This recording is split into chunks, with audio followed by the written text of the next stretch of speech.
Hello বন্ধুরা, welcome back to my channel Shantanu Mamita চ্যানেলে তোমাদের সবাইকে স্বাগত জানাই। এখন যে বিষয়টা নিয়ে কথা বলতে এলাম, টাইটেল আর থাম্বনেল দেখে তোমরা অবশ্যই বুঝতে পেরে গেছো। আর আজকে সকাল থেকে কোনো ভিডিও করা হয়নি, তাই ভাবলাম না একটা ভিডিও তো করতেই হয়। আজকে এমনিতেই রবিবার, সারাটা দিন প্রচুর ব্যস্ততার মধ্যে দিয়ে যায় না। আজকে রান্নাবান্না যে হাইফাই কিছু করেছি সেই সব ছুটির দিন দোকান বন্ধ বলে যে আজকে রান্নাবান্না প্রচুর হচ্ছিল সেসব কোনো ব্যাপার নয়, কিন্তু কিছু পার্সোনাল কাজ থেকে গিয়েছিল যেগুলো মার্কেটে গিয়ে করতে হয়েছিল, তাই আমি আমার বর সকাল থেকেই বেরিয়েছিলাম তারকেশ্বর। তো সেটা আমার ব্লগিংয়ে পাবে। তো সেই জন্য একটু দেরি হয়ে গেছে, মানে ভিডিও করতে পারিনি আর কি সকাল থেকে সেরকমভাবে। আর আমি গতকাল যে ভিডিও করে রাখবো সকালে পাবলিশ করব, সেটা আর এখন করা হয়ে উঠছে না, কেননা শীতকালের দিন বুঝতেই পারছো, তাড়াতাড়ি বেলা চলে যাচ্ছে, কাজের পিছনেই ছুটতে হচ্ছে। তো এটাই হচ্ছে ব্যাপার। তো সেখানে আজকে ভাবলাম মারিয়াকে নিয়ে কিছু কথা বলি। মারিয়াকে নিয়ে না ভেবো না ম্যান্ডি সংক্রান্ত বিষয়। হ্যাঁ দেখো, মারিয়া যখন আছে ম্যান্ডি তো অবশ্যই থাকবে, কিন্তু কি বিষয় কেন বলতে এলাম সেটা প্রথম থেকে শেষ পর্যন্ত স্কিপ না করে ভিডিওটা দেখো, তাহলেই বুঝতে পারবে।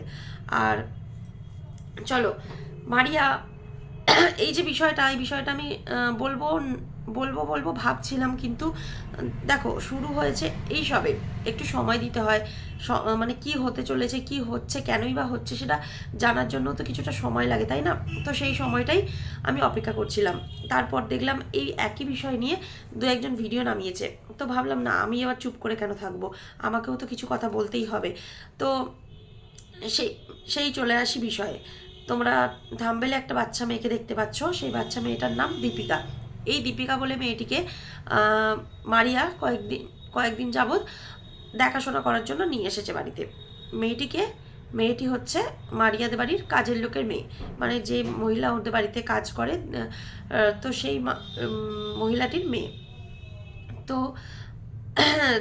এই বাচ্চাটিকে হঠাৎ করে নিয়ে এসে কেন মারিয়া এত আদর যত্ন করে মানুষ করতে শুরু করলো নিজের ঘরের বাচ্চার মতো করে। গরিব বাচ্চা, মারিয়ার কথা গরিব বাচ্চা, গরিব বাচ্চা খেতে পড়তে ঠিক মতো পায় না। তো সেই কারণে আমি নিয়ে এসে মহান সাজার চেষ্টা করছি।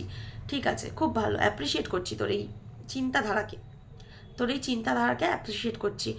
অবশ্যই পারিস, অবশ্যই পারিস কোনো গরিব মানুষের পাশে দাঁড়াতে। তবে সেজন্য নিজেকে সচ্ছল হতে হয়, নিজেকে একটু সচ্ছল হতে হয়। নিজে যতক্ষণ না সচ্ছল হব ততক্ষণ কি গরিব মানুষকে সাহায্য করা যায়?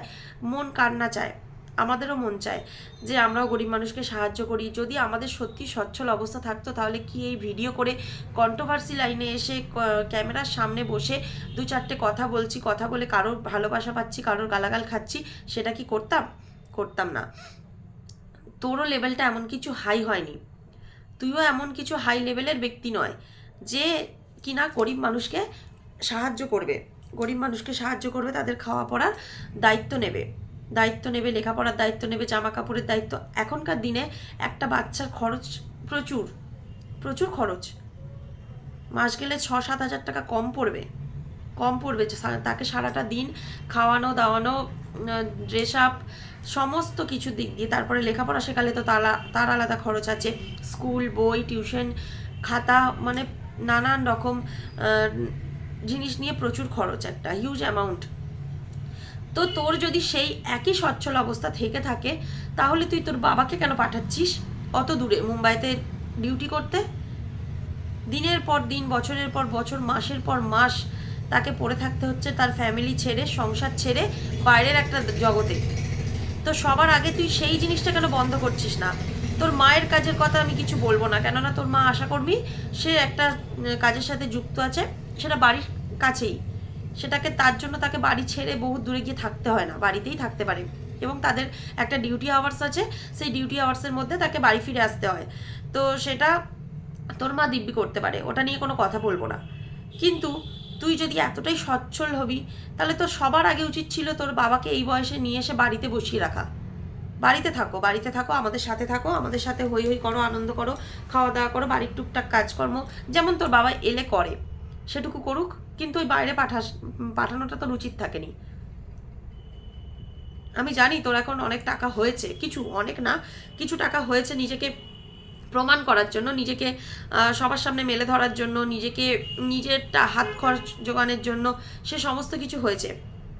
সবার আগে একটাই কথা বলবো, তোর বাবাকে নিয়ে চলে আসাটা উচিত ছিল। আর একটা কথা, মন্দিরের কাছ থেকে যে লোনটা নিয়েছিস, লোনই বলবো, লোন অ্যামাউন্টটা তোর মা বলেছিল 3 মাসের মধ্যে শোধ করে দেবে। সেটা শোধ করাটা সবার আগে উচিত ছিল। কেননা মাথার উপর, আমি জানো তো এমনই একটা মেয়ে না, আমি সত্যি এমন একটা মেয়ে, আমার মনে হয় আমি যদি খেতে নাও পাই, আমার মাথায় যদি লোন থাকে সেটা আমি শোধ করে দেবো। নিজের লোকের কথা বলছি না, আমার বাইরের কথা বলছি। কেননা বাবা মা কিছু দিয়েছে, সেটা বাবা মা কোনোদিন চায় না, লোন হিসাবে নয়, সেগুলো আলাদা বিষয়। বাইরের কারো কাছ থেকে যদি আমি কোনো পয়সা বলে থাকি, টাকা পয়সা বলে থাকি যে আমাকে ধার দাও, তো সে যদি আমাকে দেয়, তাকে বলে রাখি যে শোধ করে দেবো, সেই টাকাটা আমি আগে শোধ করতে চাই, যে না আমার এখন দেওয়ার ক্ষমতা আছে, আমি তাকে এই টাকাটা ফেরত দিয়ে দিই। একটা সময় সে আমাকে বিপদে পড়েছিলাম, সে আমাকে টাকাটা দিয়েছিল, তুই সেটা করলি না। সেই টাকাটা শোধ দেওয়া তো দূরে থাক, সেটা হয়তো দিবি না বলছি না, পরে দিবি বলে ঠিক করে রেখেছিস, তার তো সময় নিয়ে রেখেছিস, তো সেই জন্য সেটা তুই না দিয়ে তুই মেয়েটাকে মানুষ করছিস। তুই জানিস একটা বাড়িতে শিশু বাচ্চাকে নিয়ে আসার, নাবালিকা বাচ্চাকে নিয়ে আসা রাখার জন্য একটা কিছু একটা কেস হতে পারে। আমি কোনো কেসের নাম বলবো না, কেস একটা হতে পারে। আমি জানি এখানে হয়তো তার মায়ের মত আছে, তার মা যদি একবার ভুলভাল কিছু বলে বসে তাহলে একটা কেস হয়ে যাবে। আর ওই মেয়েটিকে হঠাৎ করে নিয়ে এসে মানে তাকে সাজানো গোছানো, তাকে নতুন করে তৈরি করা, এটা তুই কি মানে কি জন্য করছিস এবার আমি সেটা বলি। দেখ, বহু দিন ধরে তুই একা থাকিস, তোর মা কি বললো যে আমার মেয়ে একা থাকে, সেই জন্য আমি এখন ওই বাচ্চা মেয়েটাকে মেয়ের কাছে রাখতে চাই। বহু বছর হয়ে গেল তুই একা থাকিস, তোর 21 বছর বয়স হয়ে গেল, 21 বছর ধরেই তুই একা থাকছিস। 21 বছর ধরে বলবো না, তোর বাবা যতদিন কাজে গেছে হয়তো তোর বুঝতে শিখেছিস, ততদিন ধরে একা আছিস। কোনোদিন তো মনে হয়নি কোনো পাশের বাড়ির পরের বাচ্চাকে নিয়ে এসে সঙ্গে রাখি, কোনোদিন মনে হয়নি, আর কোনোদিন সেটা তোর মা করেও নি। তোর মা আজকে বেমালুম মিথ্যে কথা বলে গেল যে আমার মেয়ে একা থাকে তাই জন্যই ওকে নিয়ে এসে রাখা। সেই মেয়েটাকে পরিপাটি করে সাজাচ্ছিস, তৈরি করছিস, ক্যামেরা ফ্র্যাঙ্কলি করে তুলছিস, শর্ট ভিডিও বানাচ্ছিস, মেয়েটাকে শিখিয়ে দিয়েছিস নিশ্চয়ই সব কিছু, তাই না? শুধুমাত্র কন্টেন্টের লোভে, কেননা তোর ভিডিওতে দেখার মতো আর কিচ্ছু নেই। তুই তো উঠেই ছিলিস মন্দিরার দৌলতে, ইনকামও যেটুকু করেছিলিস মন্দিরার দৌলতে। তোর নিজের এত ক্ষমতা হয়ে ওঠেনি যে তুই ইনকাম করবি, তো সেই টাকাগুলো রাখতে শেখ, শুধু শুধু উড়িয়ে পুড়িয়ে দিয়ে তো কোনো লাভ নেই, তাই না? আর তোরা বলিস যে আমি, হ্যাঁ তুই বিশেষ করে তুই মারিয়াকে বলছি, তুই বলিস যে আমি বাইরে গরিব মানুষদেরকে সাহায্য করছি অফ ক্যামেরায়। এটা কেমন একটা হাস্যকর হয়ে গেল না? যে মেয়েটা একটা বাচ্চা মেয়েকে নিয়ে এসে বাড়িতে রেখে সামান্য জিনিসগুলো ক্যামেরা তার মুখের সামনে ফেলে রাখে, সে একটা গরিব মানুষকে সাহায্য করছে আর সেটা কন্টেন্ট হিসেবে ব্যবহার করবে না, এটা কি মেনে নিতে বলিস? কখনো না। এটা তুই সম্পূর্ণ ডাহা মিথ্যে কথা বললি। তুই এত বড় মানে কি বলবো, এত সরল মনের মেয়েও না যে তুই এগুলো লুকিয়ে লুকিয়ে করবি। কন্টেন্ট হিসেবে ব্যবহার করতিস তুই অবশ্যই, যদি তুই সাহায্য করতিস। তবে হ্যাঁ, এখন এই ভিডিও দেখে হঠাৎ করে একটা গরিব মানুষকে রাস্তাঘাটে সাহায্য করতে গিয়ে ক্যামেরা অন করে বলিস না, এই দেখো তোমরা বলছিলে আমি সাহায্য করি কিনা দেখো, এটাকে বললেও মিথ্যে কথা বলা হবে, ফালতু কথা বলা হবে। আর যখন মন্দিরার সব থেকে বড় কথা, মন্দিরার মেয়ে যখন তোদের বাড়িতে এসেছিল, তখন তোরা বলেছিলিস যে 10,000 টাকা করে মাসে মাসে দিতে হবে, তবে তোমরা এখানে থাকতে পারবে না। এইভাবে শর্ত দিসনি, আমার মতো করে বলিসনি, মিষ্টি মুখে বলেছিলিস, অন্য কাউকে দিয়ে বলিয়েছিলিস, তোর বয়ফ্রেন্ডকে দিয়ে বলিয়েছিলিস যে 10,000 করে টাকা মাসে মাসে দিতে বলো। তো মন্দিরা এক কথায় রাজি হয়ে গেছিল। সেখানে ওর আর ওর মেয়ের দুজনের খরচ যদি মাস গেলে 10,000 টাকা হয়ে যায়, একটা বাচ্চা মেয়ের পিছনে খরচ আছে, খাওয়া দাওয়ার পিছনেই 3-4 টাকা খরচ আছে। সেটা এখন তোরা হঠাৎ করে এত বড় লোক হয়ে গেলি যে একটা বাচ্চা মেয়েকে নিয়ে এসে রেখে দিলি, সেটা হয়? সেটা কখনো সম্ভব? এত মিথ্যে কথা কেন আসে? আমাদের ভগবান তোদের আল্লাহকে ভয় কর, এত মিথ্যে কথা বলিস না। দেখ, ওয়াইটির জগৎটা এমনই একটা জগৎ না, সেখানে কেউ কিছু না কিছু মিথ্যে কথা লোক বলে, বিশেষ করে বড় বড় ব্লগাররা। আমি কয়েকদিন ধরে দেখছি অনেক বড় বড় ব্লগারকে যারা কন্টেন্টের জন্য যার তার পা চাটতেও দুবার ভাবছে না, এক্সেপ্ট ম্যান্ডির কথা বাদ দে। ম্যান্ডি আবার বড় ব্লগারদের পা চাটে না, ম্যান্ডি আবার কন্ট্রোভার্সি ক্রিয়েটারদের নিজের দলে টানতে চেয়েছিল, সেখানে লাত খেয়েছে, লাত খেয়েওছে, লাত মেরেওছে। এটা তো হওয়ারই ছিল, এটা অবশ্য হওয়ারই ছিল, এই বিষয়ে আসছি না। তো মারিয়াকে বলবো, মারিয়া যদি বাচ্চা মানুষ করার এত শখ হয়, অ্যাডাপ্ট কর, কোনো বাচ্চাকে অ্যাডাপ্ট কর, নিয়ে এসে রাখ। আর তোর সব থেকে বড় কথা, তোর বাবা মা যদি এটাই ভেবে থাকে যে আমার মেয়ে একা, আর একজন সঙ্গী হলে ভালো হতো, ফ্যামিলি প্ল্যানিং করতে পারতো তোর জন্মের পরে। তোর জন্মের 5 বছর পরে একটা ফ্যামিলি প্ল্যানিং করলেই তোর সঙ্গী হয়ে যেত, একসাথে থাকতিস, ভাই বোন যেই হোক, অন্তত সঙ্গী তো একটা হতো।